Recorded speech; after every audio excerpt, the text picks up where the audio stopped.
Hey Warpugs, today we're going to be checking out something from Vox in the Void. Now, Vox in the Void has put out some excellent stuff, just excellent.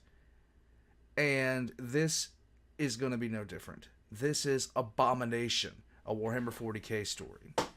Now, the last thing I saw from Vox in the Void was called Servitor, and it was absolutely heartbreaking.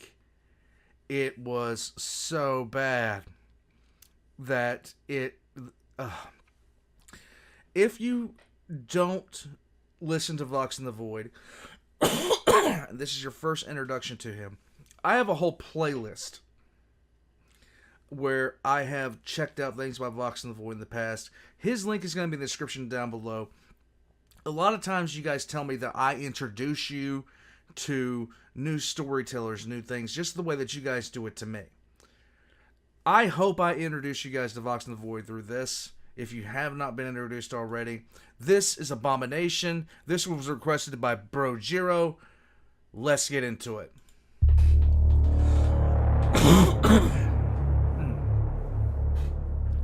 Sorry, I'm coughing, guys.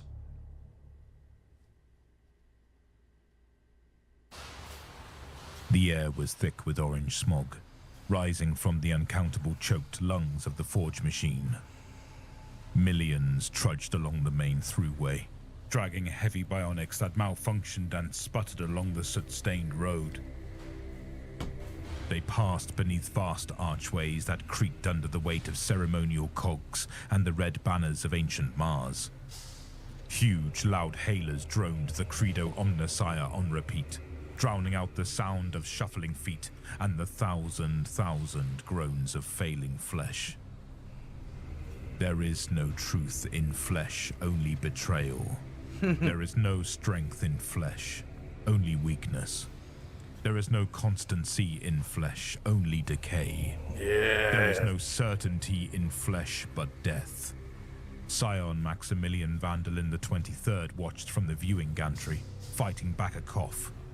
Through the orange haze of industry, the workers were blurred, their borders indistinct, as if they were all organs of one horrendous creature named the Forge. The Scion's hair was slick with a layer of grimy sweat, perspiration pouring down his face. He glanced to his guide, the tech priest Arn-Ki Gibel. The tech priest's upper face was replaced by rusting metal. 3 unblinking bionic eyes forming a triangle where her forehead should have been. Ugh. Where the metal met her lower cheeks, the flesh was red raw and puckered, as if the skin rebelled against the intrusion of the machine. Maximilian hid a frown. It was impossible to tell what the tech priest was thinking. There was no expression in her red eyes, no human gesture in her unmoving square pose. He glanced back to the scene below, his mind still protesting at the sheer numbers he saw. It was impossible to see the individuality in each independent part. Impossible to recognize the humanity in each blurred face. Just cogs of a gigantic machine, turning and clicking into rusted place. The flesh is weak. What?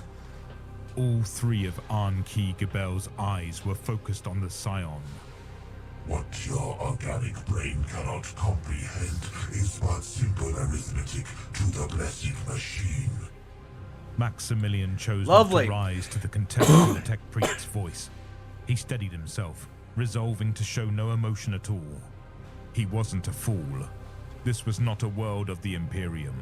This hellhole belonged to the Adeptus Mechanicus. This world belonged to Mars. Right. The tech priest smiled. Her few remaining teeth were black and rotten, her gums bleeding pus.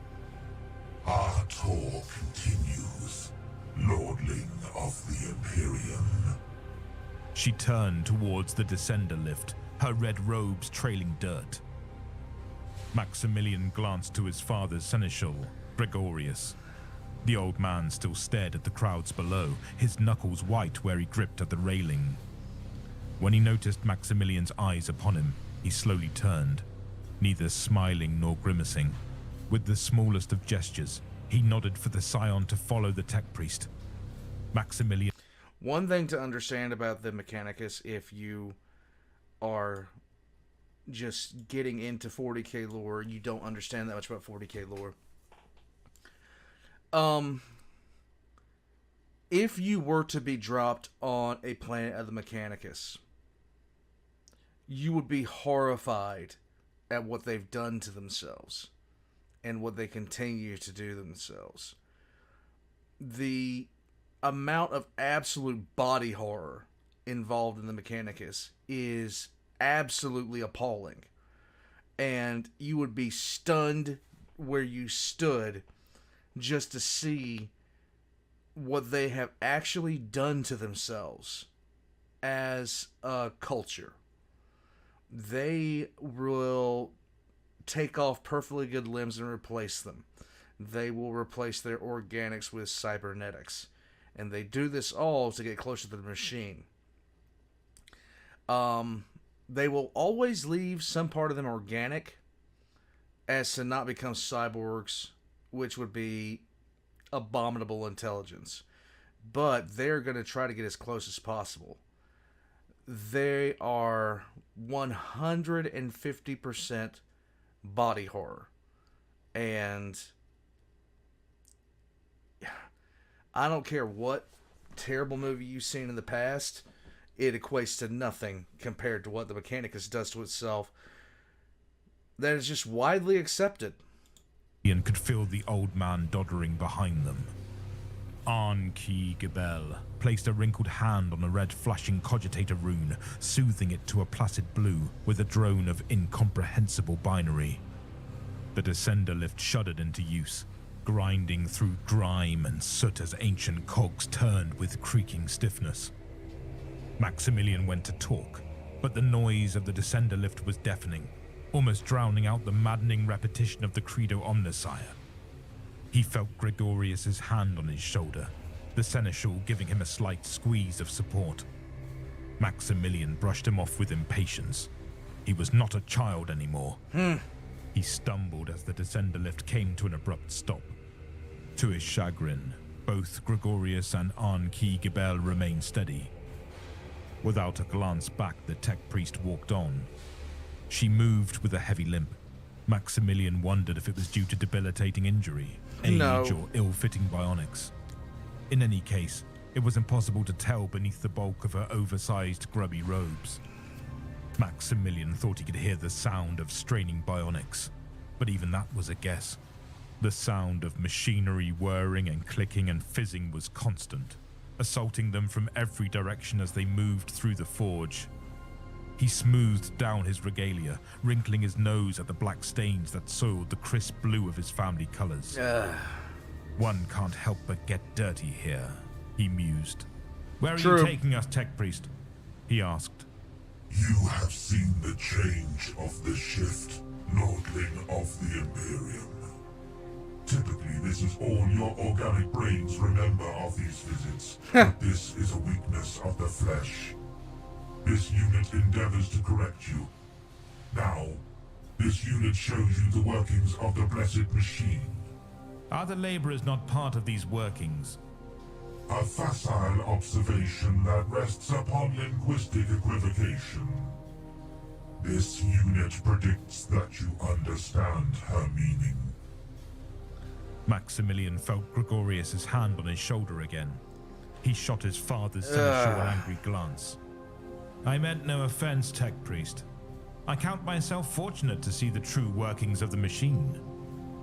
Arnki Gebel did not reply. Yeah. They walked at a quick pace, despite the tech priest's omnipresent limp. Arnki Gebel took them through winding maintenance corridors, the walls tight and hemming them to single file. Something about the sudden shift from immense space to close quarters produced a mounting claustrophobia, which soon exploded into agoraphobia when they exited into a huge hallway. The scion took a deep breath, a stifling, dry heat burning at his throat. Humanity was not made to comprehend such impossible sizes. Meanwhile, Gregorius struggled to keep up. The old man wheezed and gasped, faltering by the minute. Tech priest, my companion tires. Perhaps we could arrange for transport. The weakness of the flesh. The flesh is weak. Yeah. The tech priest did not amend her pace. Yeah. In the maintenance corridors, they occasionally met another servant of the cult mechanicus. Mechanicus tech priests are dicks. A red-robed, shuffling figure that did not speak or look up as they pressed against the walls to let them pass. Maximilian remembered Gregorius's words before they had made the shuttle trip down to this inhuman, fume-clogged world. You will think them impolitic and oblivious, but do not be fooled, young master. The mechanicus have turned their strangeness into an art form. True. Oh, they understand imperial etiquette. They have weaponized it, using it as a bludgeon against us. Every rudeness is a test, designed to prove the weakness of our flesh. Do not fail their tests, Maximilian. What of human decency? Maximilian They don't had have asked. it. Are they not human? Uh-huh. They are human, yes. But they are mechanicus first and foremost. I cannot conceive how such a society could persist, let alone thrive, to live without humanity or rules of conduct. It is a wonder that Mars does not collapse into anarchy. Oh, but they have their rules, young master. There is etiquette within the cult of Mars. Every bit as complex and treacherous as in the Imperial Court. If not more so. Some elements are obvious. To honor the machine. To praise the Omnissiah. But most is Martian mystery. Quite incomprehensible to our own fleshy comprehension. Maximilian had snorted at that, earning him a harsh glance from the seneschal. Do not underestimate them, young master. The mechanicus is dangerous. Very, very dangerous. Yes. Never let down your guard. Never rise to their bait. And always assume that they know what you're thinking. You make them sound as bad as the witches of the Telepathica. Yes, Maximilian. I do. The old seneschal was seriously lagging behind now. They had weaved through maintenance tunnels and huge metal caverns for almost an hour. The heat had steadily intensified, the moisture of Maximilian's flesh rising as steam. All right. His skin felt... Sorry about that, guys. Everything kicked off for a second there. Let's continue. Eventually, the tech priest stopped. They stood before a giant doorway framed with peeling gold. Anki Gebel fell to her knees, her arms stretched out as she chanted a binary dirge. A ripple of animalistic fear chilled Maximilian's blood. His heartbeat sped. The hairs on his arms stood on end. A cold flush clashed with the unbearable heat. Maximilian didn't understand why, but something in Anki Gebel's dirge spoke to a primal part of his soul. Some primitive, instinctual terror activated by the arrhythmic repetition of subsonic tones. Will you stop that, please? As soon as the words left his mouth, the door began to open. A great creaking scrape of metal against metal. It hissed as scalding air poured out, sending Maximilian reeling. As it yawned open further, the Scion could see hellfire within, blaring red-hot fire that reached high and licked at the blackened ceiling miles above. The Scion swayed, dizzy and blinded by the heat, nausea beating down on him, pressing through his eyes. He gasped, but found he could barely breathe. Through blurry eyes, he saw the tech priest silhouetted in a baleful halo of crimson fire. She turned, but Maximilian could not make out her features. Just the maddening triangle red of 3 bionic eyes. Maximilian choked. He was dimly aware of having collapsed to the ground, his palm searing against the burning floor. Intuitively, he slowed his breathing, applying the defensive techniques taught to him by Master Venomite Meltus. He was tempted to purge, but swallowed back his vomit. His heart rate slowed.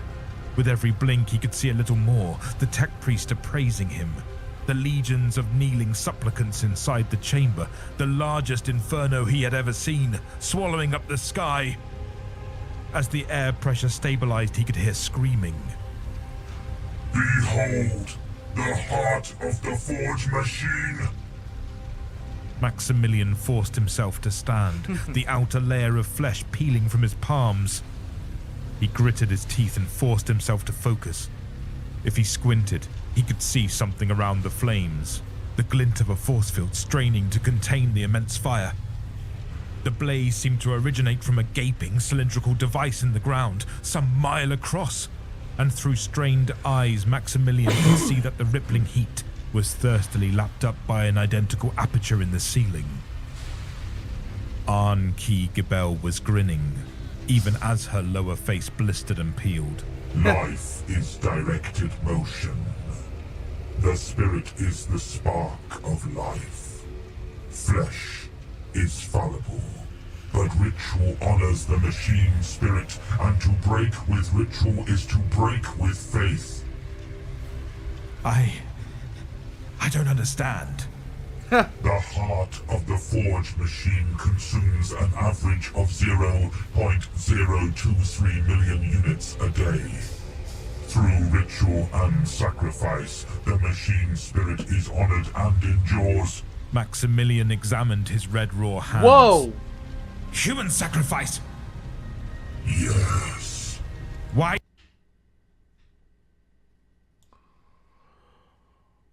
That's a lot of people per day. That's a lot of people per day. So, yeah, we're just tossing people into the fire now. Seems legit. Let's continue. Why did you show me this thing? To correct the frailties of your flesh, Lordling of the Imperium. To help you understand. This is an abomination! The tech priest was silent. Maximilian glanced over his shoulder, seeing Gregorius standing at a distance.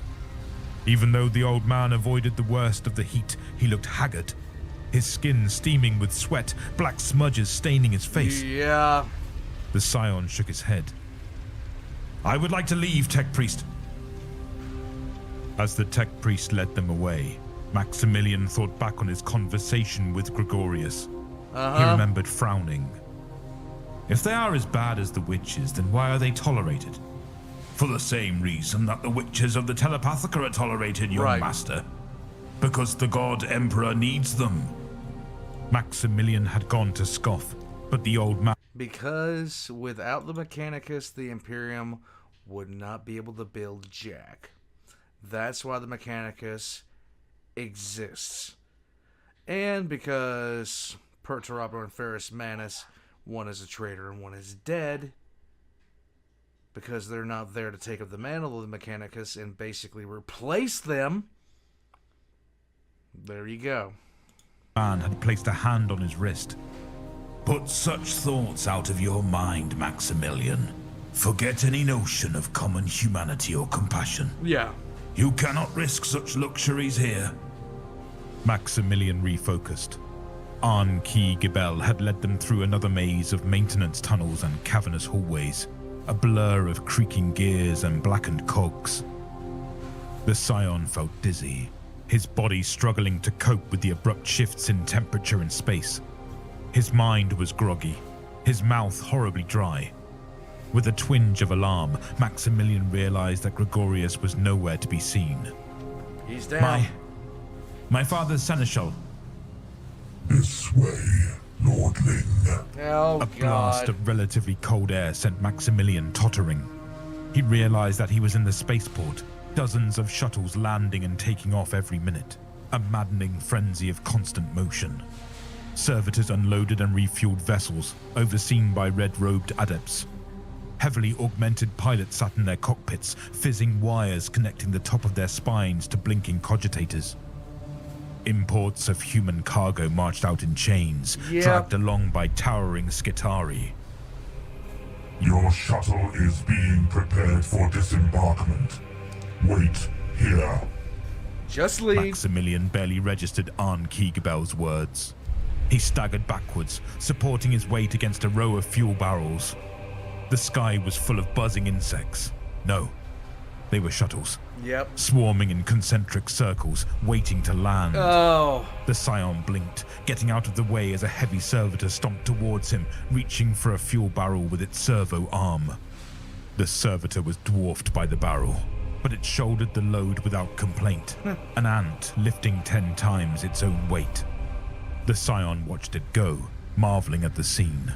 Move, Imperial! At a tech adept's warning, Maximilian dodged a line of trudging menials who dragged a huge, snaking fuel pipe. He went to apologize, but the tech adept simply walked on, directing his charges towards a shuttle double the size of the others. Oh Maximilian my God. stared, barely avoiding another crowd of workers coming in the opposite direction. He realized he had lost sight of where he was told to wait.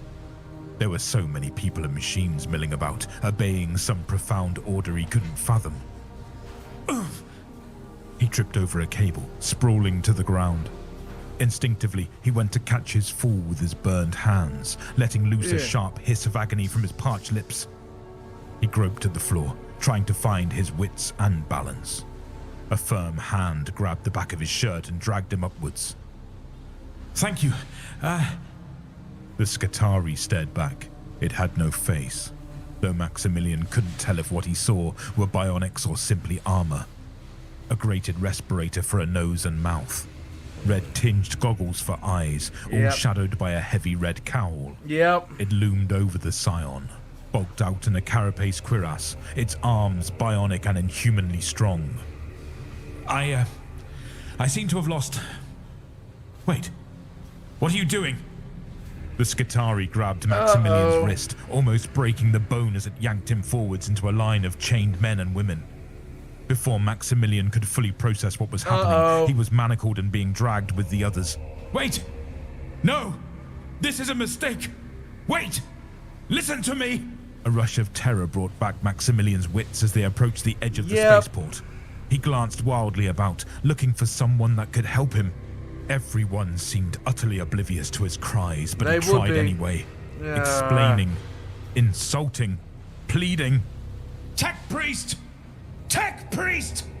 With a flood of relief, Maximilian saw Anki Gibel. He was suddenly glad of a distinctive triangle of eyes. Tech priest! Help! Help me! Anki Gibel stared back at him impassively. No! Wait! I had a feeling this is gonna happen. As the doors to the space... The second you called their forge an abomination, oh, you're about to have a bad day, buddy. Port closed behind them. Maximilian saw a satisfied grin spread across Anki Gibel's lips. Wait! No! Wait! He started to hyperventilate. Skitarii, please. Skitarii, I am not supposed to be here. I am a Lord Scion of the Imperium. I am...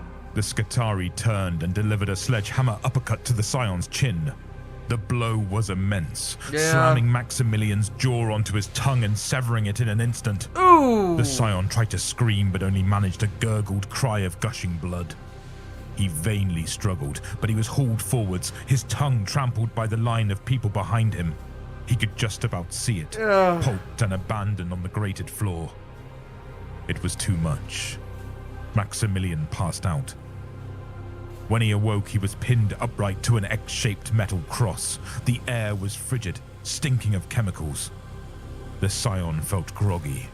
He could feel where the blood had dried against his chin, his severed tongue aching in a steady, dull pulse.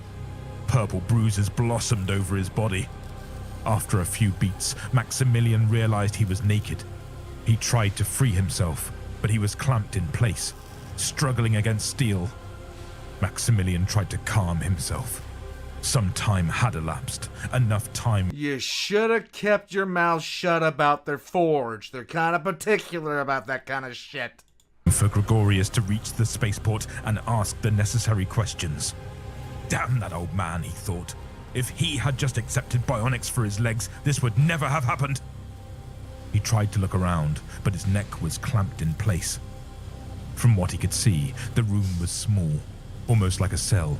Its walls were cluttered with medical apparatus, a servo arm clamp on one side, and a Medicaid mechadendrite on the other. No one else seemed to be in the room with him. Gregorius will be here soon, Maximilian assured himself. No, It's he almost probably over. will be. He started as a door opened. A servitor gazed blankly at him, Probably struggling him. under the weight of a curved metal plate. Behind was a tech adept. Maximilian moaned in fear. His voice sounded strange without his tongue. The servitor approached with faltering steps. It might have been female once. There was something feminine about the tuft of dead hair that reached down to its shoulders from the right side of its scalp.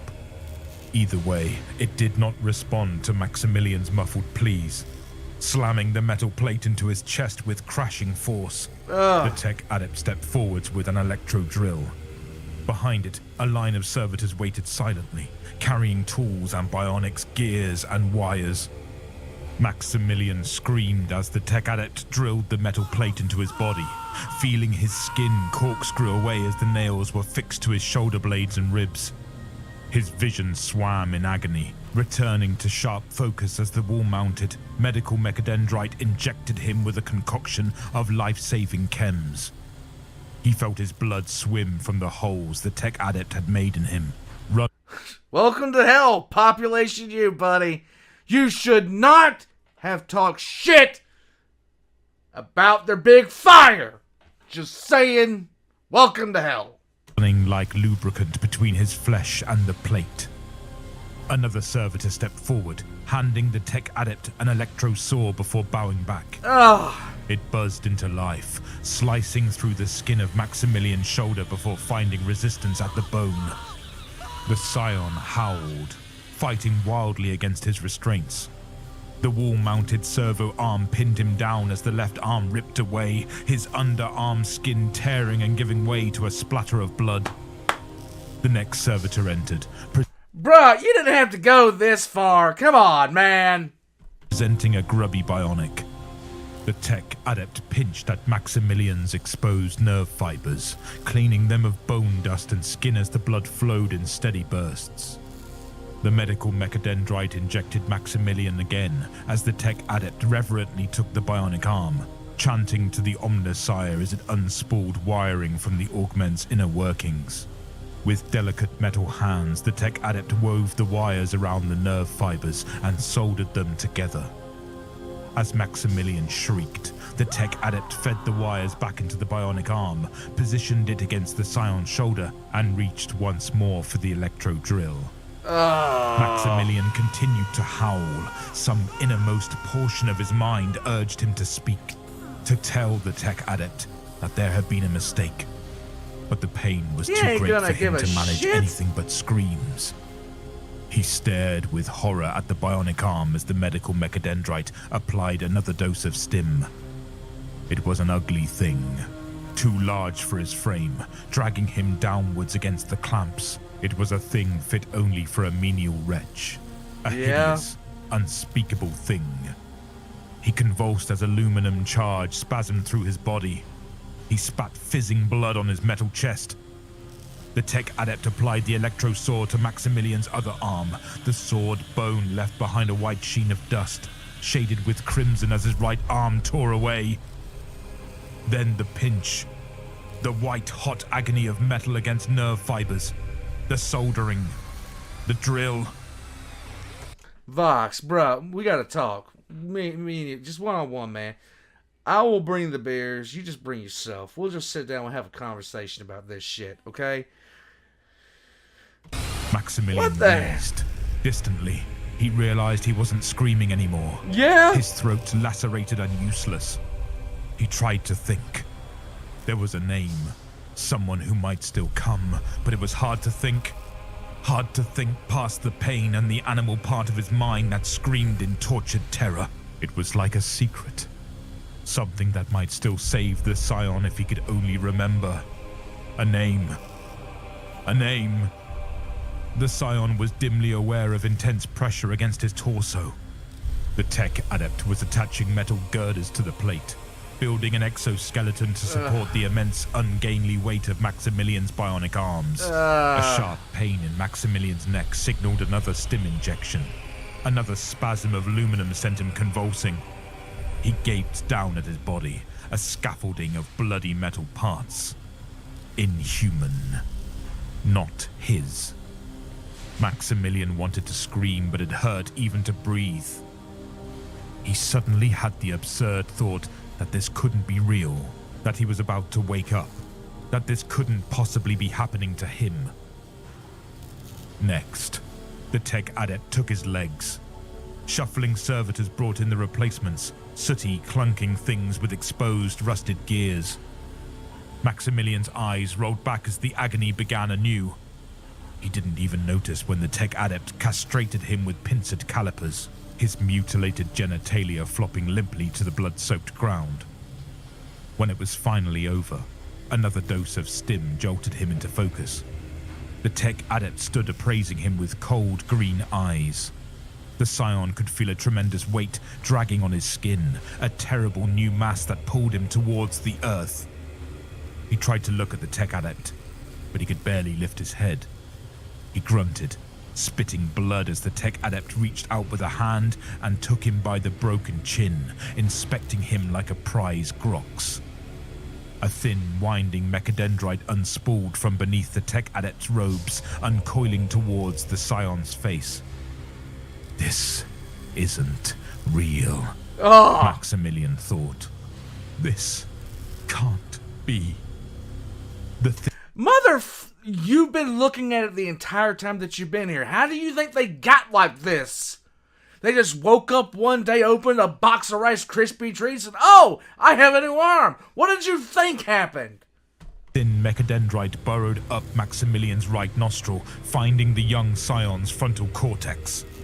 With a series of small snips, the tech adept severed the cortex from the rest of the brain, and Maximilian never thought in words again. The unit apologizes. This is an abomination. I want to see him. As you wish, Seneschal. Gregorius sighed, feeling it travel through his entire body. He felt every bit of his 200 years. An-Ki Gebel had already told him the bad news. Not just bad news. A tragedy. A calamity. Lord and Lady Vandalin would be devastated. Gregorius was devastated. He felt tears on his face. He had told Lord Vandalin that the boy was not ready. The Seneschal did not doubt that the young scion had made some mistake. Yeah? The boy was too proud, too hot-headed, rushing off without the Seneschal, allowing himself to be lured away by the mechanicus. Who knows what Maximilian had said? Something had happened. The Seneschal was certain of it. An-Ki Gebel seemed positively gloating. It was the most emotion she had ever shown him. The Seneschal knew that the tech priest could have hidden her emotions if she'd wished. Right. The half-aborted smile on her lips was meant to be seen. Yep. Beware the wrath of the Adeptus Mechanicus. As a courtesy, An-Ki Gebel had arranged transport to the servitization chambers. Gregorius knew that he should have fitted bionic locomotion years ago, but he'd always hated the idea. After all, he knew the creatures that would provide his augmentation. Monsters. He had tried to warn the boy. He had tried to warn him, but Maximilian had not listened. Lord Vandalin will not be pleased, Gregorius managed. This unit understands, and shall offer compensation, Seneschal. Compensation won't return him his son. If Lord Vandalin would like, this unit will return to him his son. Gregorius fell silent. He knew that the tech priest was baiting him. It was a message for Lord Vandalin. Yeah. If not for that message and the necessity of a messenger, Gregorius would already be dead. The Mechanicus does not fear imperial nobility. Again, this unit apologizes. Gregorius kept his voice level. Thank you, tech priest. just this way. They had separated Maximilian from the other new servitors, keeping him in the cell where they had disfigured him. The air was cold, formaldehyde stinging the seneschal's nostrils. Gregorius braced himself. Nonetheless, when the door opened, he fell into sobs. The boy's nose was swollen where lobotomizing mechadendrites had mutilated his brain. His mouth dribbled blood, his teeth cracked and broken. They had removed his scalp and affixed heavy blocks of metal, sending his head bobbing beneath the weight. "Oh, God, Emperor!" The servitor slowly lifted its head. They had left his eyes intact. The bright blue had dulled to a clouded milky ocean, but they were still undeniably Maximilian's eyes. Oh my God. The servitor groaned. It was Maximilian's voice, but it was slurred and mechanical. "Maximilian, what have they done to you?" Later, Gregorius would tell himself that it was a lie, a trick of his trauma, or of his own exhaustion, and yet in that moment he was certain of what he saw. The boy's white blue eyes, misting with terrified tears.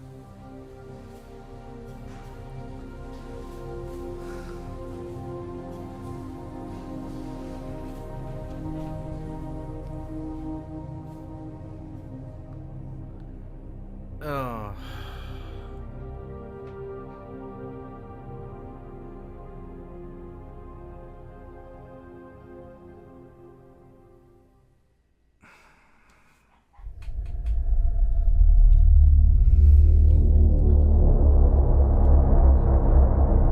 That was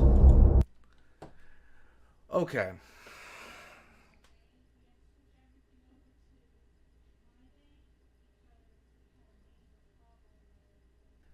There are few, and I mean excessively few. There, I had to get up for a second just to get my head clear on this one.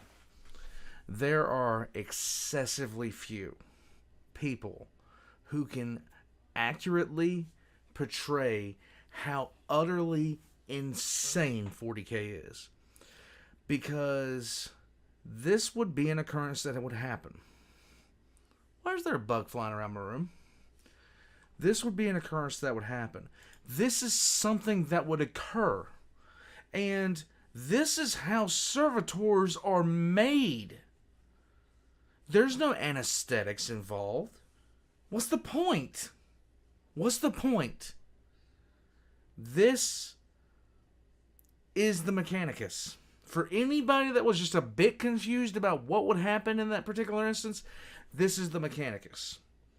And the mechanicus, even though it's funny, toaster memes, lol, whatever, the mechanicus is about as grim-dark as you're ever going to get. Okay? Flat out. Being a servitor is legitimately one of the 3 worst fates imaginable. One of the 3. Number 1 being Demonculaba. Number 2 being captured by the Drakari, and those 2 can be interchangeable. Number 3 is being turned into a servitor because they might just screw it up. And if they screw it up, you're like that for as long as they can keep you alive.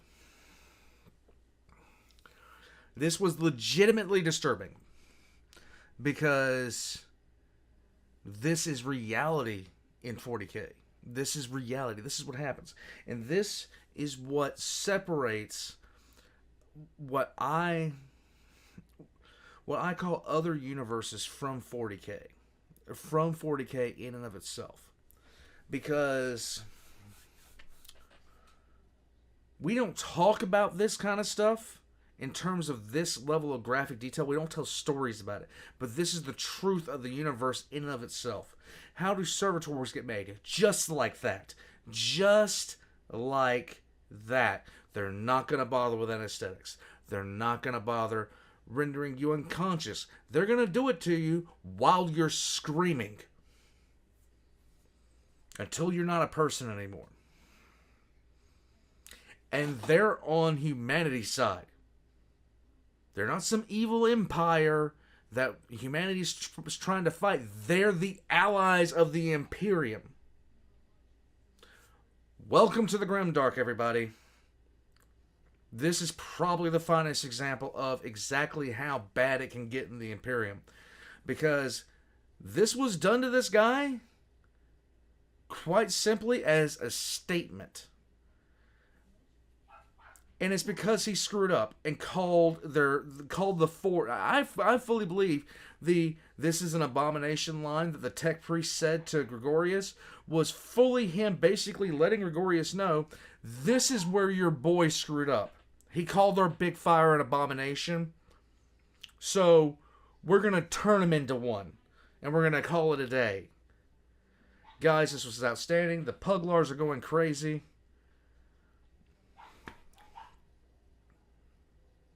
Thank you guys for watching.